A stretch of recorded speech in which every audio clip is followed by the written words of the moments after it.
उनसे मेरा निवेदन कि इस कार्यक्रम की भूमिका और उसके विषय में यहाँ हम सब के सामने अपनी बात रखें और कार्यक्रम को आगे बढ़ाएं।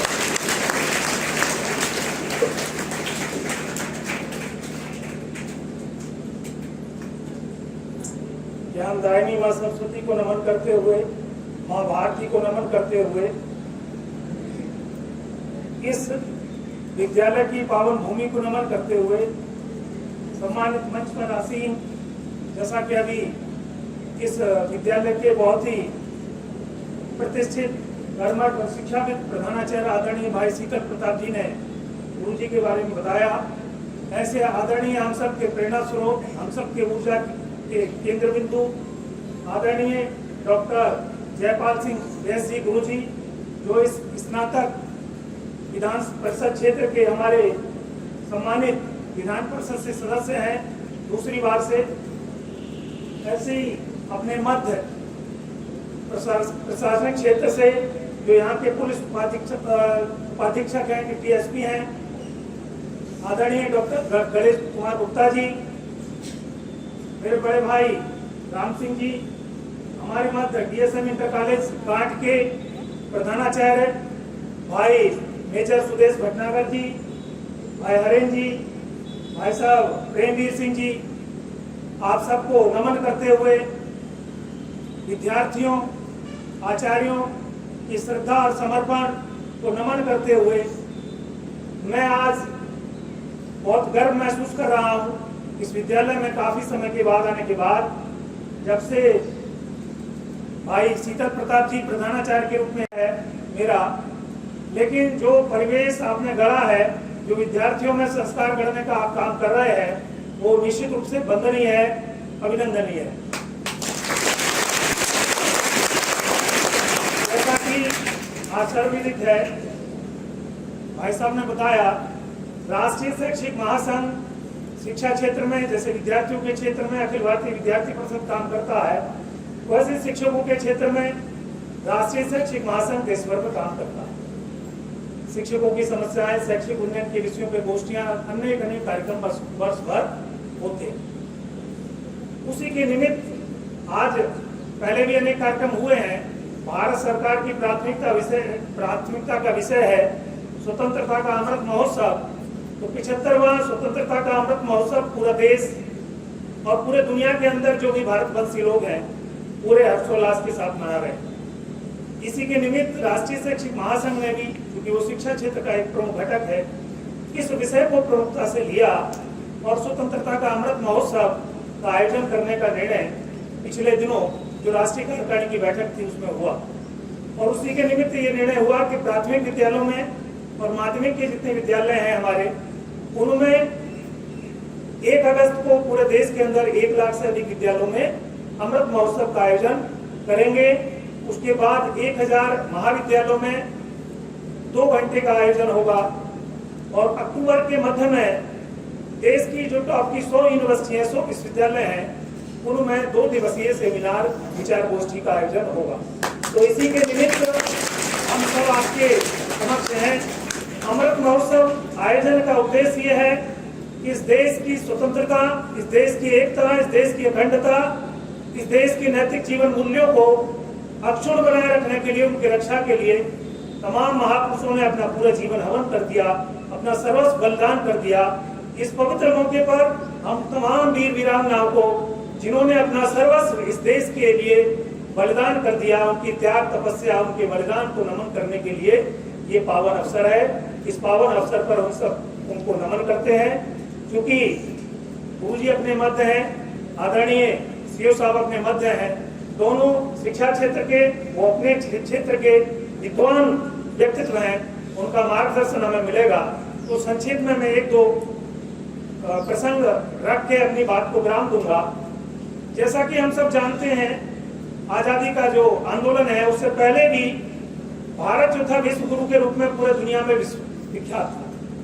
जब दुनिया के अंदर विश्वविद्यालय नाम की परिकल्पना नहीं थी, जो यूनिवर्सिटी आज हम देखते हैं, क्या पिछले दिनों आपने देखा होगा समाचार पत्रों में, हमारे देश के बहुत सारे विद्यार्थी ऑस्ट्रेलिया गए थे पढ़ने के लिए। अभी यूक्रेन रूस के युद्ध में देखा गया, यूक्रेन और रूस में बहुत सारे विद्यार्थी हमारे मेडिकल की पढ़ाई करने के लिए गए हुए हैं। जब इन देशों में विश्वविद्यालय नाम की शिक्षा का नामो निशान नहीं था, तब आज से 2500 साल पहले इस देश की पावन धरती पर तक्षशिला और नालंदा जैसे विश्वविद्यालय थे। पूरे एशिया से 10,000 से भी अधिक विद्यार्थी यह ज्ञानार्जन के लिए आते थे और अनेक विद्वान शिक्षक उनकी ज्ञान पिपासा को पूरा करते थे। ऐसा नालंदा तक्षशिला हमारे गौरव का विषय है। जब बहुत अग्रणी कहे जाने वाले आज देश हैं, उनमें विश्वविद्यालय नाम की कल्पना तक नहीं थी। जब दुनिया भर के जो अग्रणी देश हैं, जर्मनी अन्य, वो उनके तन ढकने के लिए कपड़े जैसी कोई व्यवस्था नहीं थी, उस समय भी हमारे देश के अंदर रेशम और मखमल जैसे सुंदर वस्त्रों का भंडार था। पूरी दुनिया को शून्य हमने दिया और भी न जाने कितने आविष्कार इस देश के वीर पुत्रों वीरांगनाओं ने किया है। लेकिन कुछ कालखंड ऐसा आया, 712 में मोहम्मद बिन कासिम ने पहला आक्रमण किया भारत पर।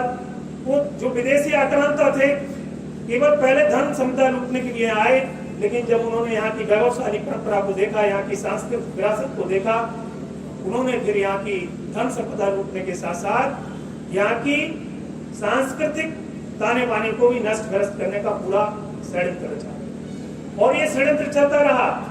फिर तैमूर लंग आए, गौरी आए, गजनबी आए, कितने लोग आए, उनका आप हिस्ट्री में सब पढ़ते हैं, बहुत बखान करने की जरूरत नहीं। लेकिन सबसे ज्यादा जो खतरनाक अध्याय जुड़ा वो 1835 में जुड़ा, लॉर्ड मैकाले के रूप में, जिसे हम आज कॉन्वेंट शिक्षा के रूप में देखते हैं। लॉर्ड मैकाले एक बहुत ज्ञानवान कहें या साथी कहें, ऐसा अधिकारी था अंग्रेज। वो देश के अंदर आया, कोने कोने में घूमा और यहाँ से जाने के बाद 1835 में उसने इंग्लैंड की संसद में ये विषय रखा कि इस देश को ज्यादा लंबे समय तक हम डंडे के बल पर, गोली बंदूक की तोप के बल पर गुलाम बनाकर नहीं रख सकते। तो वहां उसने ये पूरा लिखित में है विषय।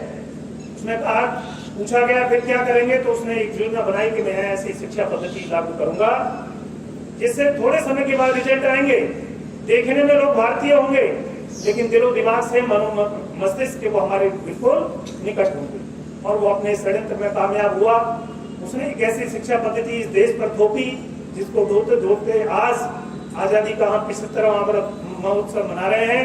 तब जाके कहीं नई शिक्षा नीति 2020 पदार्पण कर रही है, शिक्षा क्षेत्र में आ रही है। उसका सबसे बड़ा दुष्परिणाम क्या था? हमारा जो सबसे बड़ा जो मेरुदंड था, बैकबोन था, रीढ़ की हड्डी थी, वो था हमारा नैतिक जीवन मूल्य। उसने नैतिक जीवन मूल्यों से पूरे समाज को, पूरी शिक्षा को अलग कर दिया। आज से पहले इन विद्यालयों में तो वो संस्कार देने का काम विद्या भारती और शिशु मंदिर, विद्या मंदिर कर रहे हैं। वो बधाई के पात्र हैं, अभिनंदन के पात्र हैं।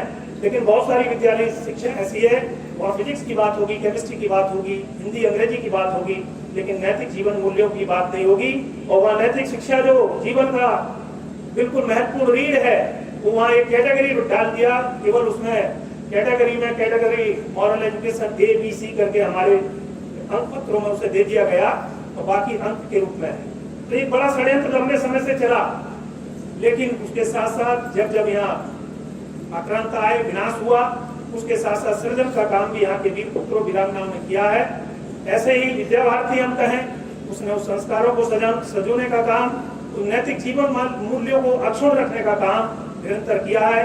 आज इन क्षेत्रों के साथ साथ जो वनवासी गिरिवासी क्षेत्र था, पूर्वोत्तर का बड़ा क्षेत्र था, जो हमसे बिल्कुल कटा हुआ था, जो अलग अपने को अलग देश मान बैठा था, आज विद्या भारती और ऐसे तमाम संघ के प्रकल्पों के कारण वो पूरे देश के साथ जुड़े हैं और अपने आप को भारतीय होने पर वो सब गर्व करते हैं। तो इन षड्यंत्रों को झेलते हुए जो ये सब तंत्र चला, बाद में जो कहा जाता है कि हम अंग्रेजों के गुलाम थे, इस देश के वीर पुत्रों ने, वीरांगनाओं ने अंग्रेजों की गुलामी को मन से कभी स्वीकार नहीं किया। गुलाम वो कहा जाएगा जो मन से, मनोस्थिति से गुलाम हो जाए, चाहे वो रानी लक्ष्मीबाई के रूप में हो, चाहे वो तात्या टोपे के रूप में हो, चाहे शहीद आजम भगत सिंह के रूप में हो, चाहे चंद्रशेखर आजाद, चाहे अशफाक उल्लाह खां के रूप में वो हो, चाहे बेगम हजरत महल के रूप में हो, या अन्य जितने भी हमारे वीर बलिदानियों के रूप में हो, महाराणा प्रताप के रूप में हो, छत्रपति महाराजा शिवाजी के रूप में हो, इसके देश के वीर पुत्रों ने, वीरांगनाओं ने हमेशा उन आक्रांताओं का, उन अत्याचारों का विरोध किया लगातार। अंत में देश 1947 में अंग्रेजों की जो उन्होंने हमारे तंत्र पे कब्जा कर रखा था उससे मुक्त हुआ, स्वतंत्र हुआ, अपना तंत्र हुआ। लेकिन उस तंत्र को पूरी तरह लागू करते करते 75 वर्ष का समय हम अब बीत गया है। लेकिन अब लगने लगा है, जैसा हम देश के अंदर परिदृश्य देखते हैं, कि जो पंडित दीनदयाल जी की और श्यामा प्रसाद मुखर्जी की जो परिकल्पना थी, हम विद्यार्थी जीवन में नारा देते थे कि जहाँ हुए बलराम मुखर्जी वो कश्मीर हमारा है, वो कश्मीर हमारा है, वो सारे का सारा है, धारा 370 धोखा है, देश बचा लोगों का, ऐसे नारे विद्यार्थी जीवन में हमने आज से 25-30 साल पहले दिए। लगता था कि एक सपना जैसा है ये सब, लेकिन आज वो सपना पूरा तमाम देशभक्तों के बलिदान के कारण, उनके योगदान के कारण साकार हुआ है। पूरा देश एकता और अखंडता का एक जगता जागता देव स्वरूप नजर आ रहा है। तो इन 75 वर्षों में कुछ चीजें हमने खोई भी हैं, लेकिन 75 वर्षों में बहुत कुछ पाया है। ये आजादी का अमृत महोत्सव, उसी के निमित्त पूरे देश के अंदर विद्यार्थियों के मध्य सरकारी स्तर पर भी, भारत सरकार और राज्य सरकार के स्तर पर और विभिन्न सामाजिक संगठनों के स्तर पर भी मनाया जा रहा है। तो इसी के निमित्त हम सब आपके समक्ष आज हैं। 2-3 बातें कहकर अपनी बात को विराम दूंगा। आजादी के आंदोलन में अनेक महापुरुषों का योगदान है, क्या अनेक महापुरुष हैं जिनका अगर हम पूरे जीवन भी गुणगान करेंगे, बखान करेंगे तो पूरा नहीं होगा। ऐसे 3 चापेकर बंधुओं का नाम आप सुनेंगे, आपने पढ़ा होगा और पढ़े। 3 भाई थे चापेकर बंधु और पुणे में पैदा हुए थे। 1897 में वहां अंग्रेज अधिकारी था, उसका बहुत अत्याचार था, उन्होंने उस अंग्रेज अधिकारी का वध कर दिया। बड़े भाई को फांसी हुई, उसके थोड़े दिन बाद सबसे छोटे भाई को फांसी हुई। 8 मई 1898 को 99 को, उसके 4 दिन बाद दूसरे भाई को फांसी होने वाली थी। तो मैं इसलिए जिक्र कर रहा हूं कि आप ध्यान देंगे कि यहाँ कैसी वीर माताएं हैं, वीरांगनाएं, जिनके कारण ये देश की संस्कृति सभ्यता अनेकों आक्रमण के बाद भी जिंदा है। तो शिष्य निवेदिता का नाम आपने सुना होगा। भक्ति निवेदिता जो स्वामी विवेकानंद की शिष्या थी, विदेश से उनके आदर्शों से प्रभावित होकर आई और सब कुछ है कि माटी में बस गई, रच गई, भारत की बेटी के रूप में वो रही। जब तीसरे जो वासुदेव चापेकर थे, उनको फांसी होने वाली थी, तीसरे भाई को भी, तो उन्हें लगा कि तीनों बेटे चले जाएंगे। उनकी माताजी को ढांढस बताया, निवेदिता, सिस्टर निवेदिता उनकी माताजी को ढांढस बताने गई हैं सांत्वना देने के लिए। लेकिन जो सांत्वना देने के लिए गई सिस्टर निवेदिता, धैर्य की प्रतिमूर्ति, वो स्वयं उनकी बात सुनकर रो पड़ी, फपक कर। माँ का कहना था कि मुझे तो कुछ बात का नहीं है, मेरे तीनों बेटे फांसी पर चढ़ रहे हैं, मुझे इस बात का दुख है कि मेरे 3 बेटे क्यों हैं और क्यों नहीं हुए, ताकि मुझे ये और गौरव मिलता। तो ऐसी वीर माताओं के कारण ये देश की संस्कृति बची थी। एक कवि ने कहा, बाद में देश का विभाजन हुआ, वो पड़ोसी मुल्क में चले गए। कवि शायर इकबाल के नाम से हम जानते हैं। उन्होंने कहा, ईरान में रोमा सब मिट गए जहां से कुछ बात है कि हस्ती मिटती नहीं हमारी। या बहुत सारी छात्रा बहनें बैठी हैं, छात्र भी बैठे हैं, शिक्षिका बहनें भी हैं। वो जो उन्होंने कही थी कि कुछ बात है कि हस्ती मिटती नहीं हमारी, ईरान मिट गए, रोम मिट गए, तमाम सभ्यताएं, 150 से भी ज्यादा सभ्यताएं थी दुनिया के अंदर मिट गई। हमारी सभ्यता संस्कृति ये अनेकों आक्रमण झेलने के बाद भी अगर जिंदा रही, तो ये मात्र शक्ति के रूप में जो हमारी छात्रा बहनें बैठी हैं, शिक्षिका बहनें बैठी हैं, इनके कारण से। इन्होंने इसके जीवन मूल्यों को, इसके सांस्कृतिक मूल्यों को माँ के रूप में, बहन के रूप में, दादी के रूप में, नानी के रूप में एक पीढ़ी से दूसरे पीढ़ी तक बनाए रखा और वो उनका संवाहक के रूप में, ध्वजवाहक के रूप में बनी रही। और उसी के कारण ये संस्कृति आज जिंदा और भारत पुनः विश्व गुरु के मार्ग पर अग्रसर है। एक दृष्टांत बता के बस मैं बात समाप्त करूंगा अपनी।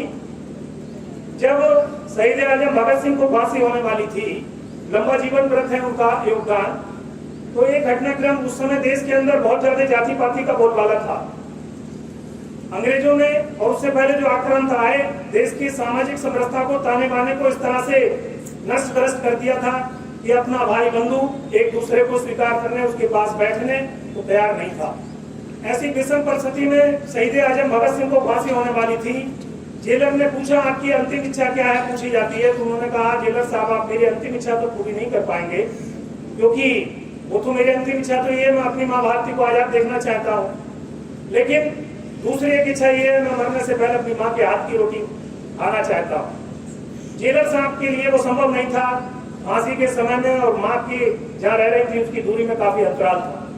तो उन्होंने कहा इसमें ज्यादा सोचने का विषय नहीं है, मैं उस जन्म देने वाली माँ की बात नहीं कर रहा हूँ, मैं उस माँ की बात कर रहा हूँ जो यहाँ स्वीपर का काम करते, जमादार के रूप में काम करते हैं। बोगा नाम के एक जमादार थे जो साफ सफाई का काम करते, स्वच्छता का काम करते थे, कि उन्होंने भी मेरी माँ जैसी सेवा की है। यहाँ जितना जेल के अंदर मेरी साफ सफाई स्वच्छता का ध्यान रखा है वो माँ से कम नहीं है। तो सामान्य लोगों के लिए सामान्य विषय हो सकता है, लेकिन शहीद आजम भगत सिंह स्वप्न दृष्टा थे, युग दृष्टा थे। उन्होंने यहाँ सामाजिक समरसता का ही संदेश दिया कि जो भाई बंधु एक दूसरे को स्वीकार करने को तैयार नहीं थे, मरने से पहले इस देश का बेटा 23 साल की उम्र में वो जो अछूत कहा जाने वाला उस समय स्वीपर था, उस समय के ताने बाने में, आज तो सब समरसता का माहौल है देश के अंदर, सब हम भाई भाई हैं, सब एक समरस समाज है। उस समरस समाज बनाने के लिए फांसी के फंदे पे हक्का बक्का रह जाते हैं लोग, लेकिन नौजवान फिर भी भारत की समरसता का स्वप्न देखता है। तो ऐसे तमाम वीर पुत्रों के बलिदान के कारण इस देश की सभ्यता संस्कृति आज अक्षुण है। क्योंकि समय कम है, अभी गुरु जी का मार्गदर्शन मिलेगा हमें और गणेश गुप्ता जी का मार्गदर्शन मिलने वाला है। मैं अपनी बात को यहीं विराम दूंगा। जय हिंद, जय भारत। आज